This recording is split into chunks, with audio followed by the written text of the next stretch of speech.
Right, so get this, we're diving deep into Norman Borlaug, a guy some call the father of the Green Revolution, Yeah. credited with saving like 1 billion lives. Wow. Yeah, 1 billion with a B. Yeah. We've got excerpts from a biography about the guy, and it is incredible. It's a really amazing story, and I think it's more than just a biography. It's really a way to understand how one person's work can have like a global impact. Yeah. And brings up all sorts of questions about science and innovation and how we feed the world. For sure. For sure. So let's start at the beginning. 1914, rural Iowa. Little Norman Borlaug grows up on a farm. Humble beginnings. Yeah, talk about humble beginnings. And the thing is, Borlaug wasn't like a genius from the start. Right. He had the setbacks, like any farmer does, but he was determined. Like, for instance, when a hailstorm wiped out his family's oat crop, he took the initiative to replant with a shorter season variety of corn, saving a portion of that year's harvest. So making the best of a bad situation? Yeah. Sounds like those early experiences on the farm really shaped his worldview. Absolutely. And then fast forward to 1944, Borlaug arrives in Mexico with a mission to increase wheat production and tackle hunger. But he doesn't, land with a high-tech lab or anything like that. He's got very limited resources. In fact, he even has to deal with 2 broken excavators when he arrives. 2 broken excavators. I can't even get my lawnmower to start. Right. Oh, man. You can imagine. But that doesn't stop Borlaug. He rolls up his sleeves and gets to work, focusing on the challenge at hand, which is to develop a high-yielding, disease-resistant wheat variety that could thrive in Mexico's tough conditions. So, what was his approach here? Did he just, stumble upon the perfect wheat strain? No, not at all. This was years of painstaking, meticulous work. Borlaug and his team, they crossed thousands of wheat varieties, carefully selecting for desirable traits. Wow. He was even out in the fields himself, hand-pollinating plants. And pollinating. Oh. Like with a little paintbrush. Yeah. That seems so tedious. It was very tedious. And it just highlights Borlaug's dedication and attention to detail. He wasn't just sitting in a lab theorizing. Yeah. He was getting his hands dirty, literally. Right. Okay, so after all that effort, all those crosses, did he finally find that magic wheat variety? He did. He developed a semi-dwarf variety, meaning it had shorter stems. Okay. So it was less likely to topple over.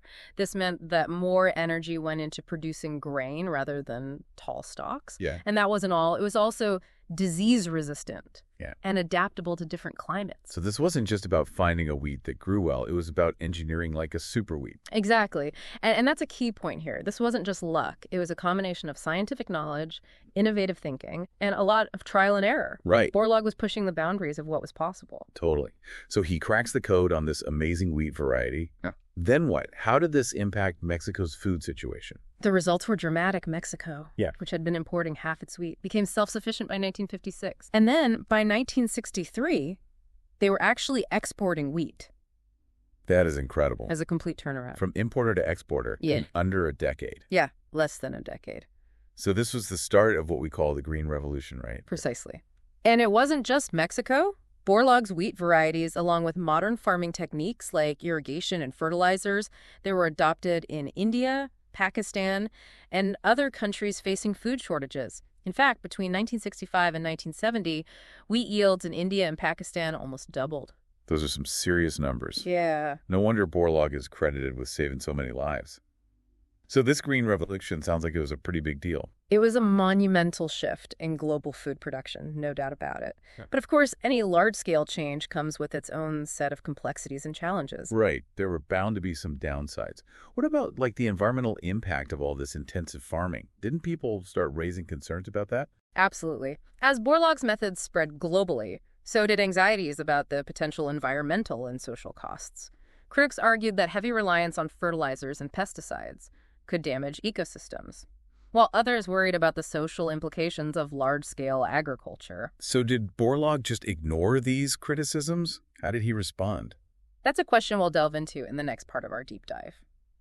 Borlaug's response to his critics reveals a lot about his character and his evolving understanding of the Green Revolution's long-term implications. Okay, so last time we were talking about the impact of the Green Revolution. Right. How Borlaug's work led to this huge increase in food production. Right. But we also touched on the fact that, there were some concerns starting to pop up. Especially about the environmental impact. Exactly. And those anxieties weren't unfounded. I mean, think about it. Intensive farming, often means using more water for irrigation, relying heavily on synthetic fertilizers, and sometimes even clearing more land for agriculture. Right. All of these practices can put a strain on natural resources and ecosystems. Yeah, it's like there's no such thing as a free lunch. So it sounds like Borlaug was starting to face some pushback. How did he deal with that? Did he acknowledge these concerns? Oh, he absolutely did. Borlaug wasn't someone who just buried his head in the sand. He understood that the Green Revolution, while incredibly successful in boosting food production, wasn't a perfect solution. He knew there were trade-offs and potential negative consequences. So he wasn't just focused on yields, he was thinking about the bigger picture. Precisely. And this is where Borlaug's background as a scientist and his deep understanding of ecology came into play. Okay. He recognized the importance of sustainable practices. Like, for example, he advocated for techniques like crop rotation and no-till farming to help preserve soil health. So trying to find ways to increase production while also minimizing the environmental impact. Exactly. He saw it as a balancing act. And he was also very outspoken about the need for responsible land management and water conservation. He didn't shy away from those tough questions and constantly emphasized that agricultural advancements couldn't come at the expense of the environment. Sounds like he was trying to bridge the gap between those who saw the Green Revolution as this miracle and those who viewed it as a potential threat. Yeah, he was definitely a bridge builder and often found himself in the middle of these, really heated debates. One particular example is his stance on inorganic fertilizers. Okay. Critics argued that excessive use of these fertilizers could lead to water pollution and damage soil fertility over time. Yeah, that's a valid concern. So how did Borlaug address that? Well, Borlaug acknowledged the potential risks of over-reliance on inorganic fertilizers. He stressed that they should be used judiciously as part of an integrated approach that included organic fertilizers and soil conservation practices. Interesting. Yeah, and he was adamant that farmers receive proper training and education on the safe and effective use of these inputs. So it seems like he was trying to find that sweet spot where you could leverage the benefits of modern technology without causing irreparable harm to the environment. Exactly. And he believed that science and innovation were key to finding those sustainable solutions. He often challenged researchers and policymakers to develop new technologies and farming methods that could address both food security and environmental concerns. So it wasn't a case of either or, it was about finding a way to achieve both and. Precisely. He recognized that the world's growing population would require these innovative approaches to agriculture. But he also insisted that these advancements must be environmentally responsible and socially equitable. Socially equitable? What did he mean by that? Well, Borlaug believed that increased food production shouldn't just benefit large corporations or wealthy landowners. Okay. He wanted to see small-scale farmers and rural communities reap the rewards of agricultural advancements. He argued that access to technology, education, and fair markets were crucial for achieving a more just and equitable food system. So it wasn't just about producing more food. It was about making sure that food reached those who needed it most. Absolutely. He was a fierce advocate for the poor and hungry, and he believed that the Green Revolution had the potential to lift millions out of poverty. But he also recognized the importance of addressing structural inequalities that prevented many from accessing the benefits of increased food production. That's a really important point. So even though he was facing criticism, it sounds like Borlaug never lost sight of his core mission, to alleviate hunger and improve people's lives. That's right. Despite the controversies and the complexities, he remained steadfast in his commitment to finding solutions. He understood that the Green Revolution was just one step in a long and ongoing journey towards a more sustainable and food-secure world. It's pretty remarkable that one person could have such a profound impact on the world. But it also makes you think about the legacy of the Green Revolution and where we go from here. Exactly. Borlaug's work sparked a global conversation about food production sustainability and the role of science in addressing some of humanity's biggest challenges.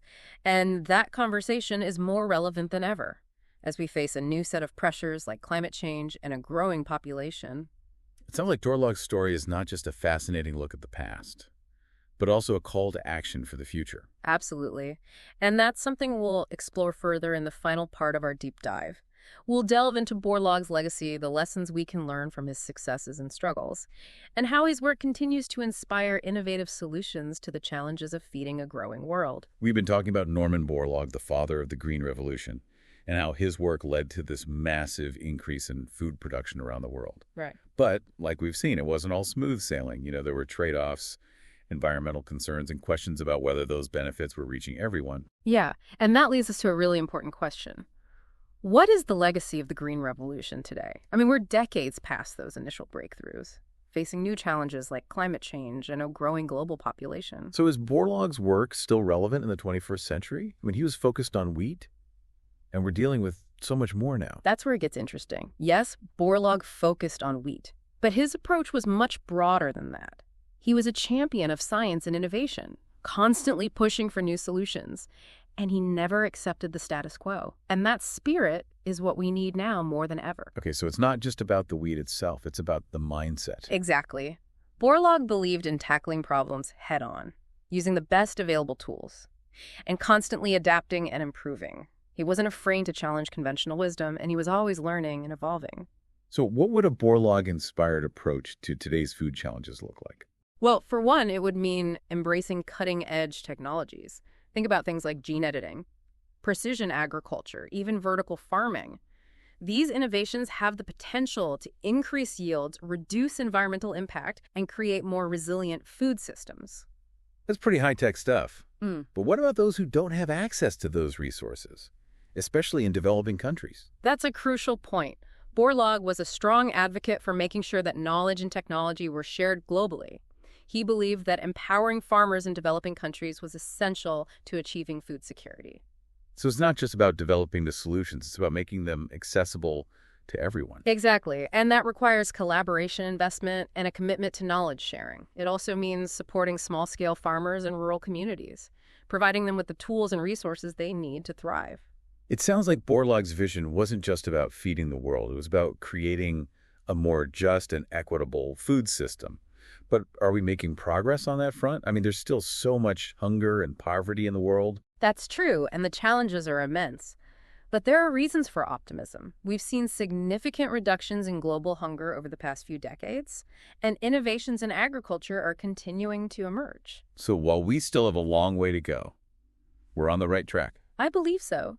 But it's going to take a concerted effort from governments, researchers, businesses, and individuals all over the world.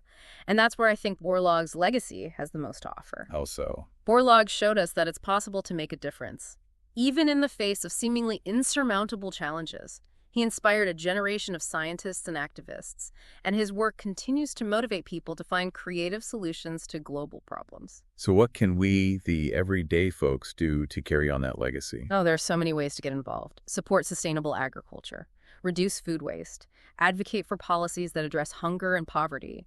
Educate yourself and others about the complexities of the food system. Every action, no matter how small, can contribute to a more food-secure future. That's a powerful message. It's not about waiting for someone else to fix things. It's about each of us taking responsibility and doing what we can. Exactly. Remember, Borlaug himself was just one person.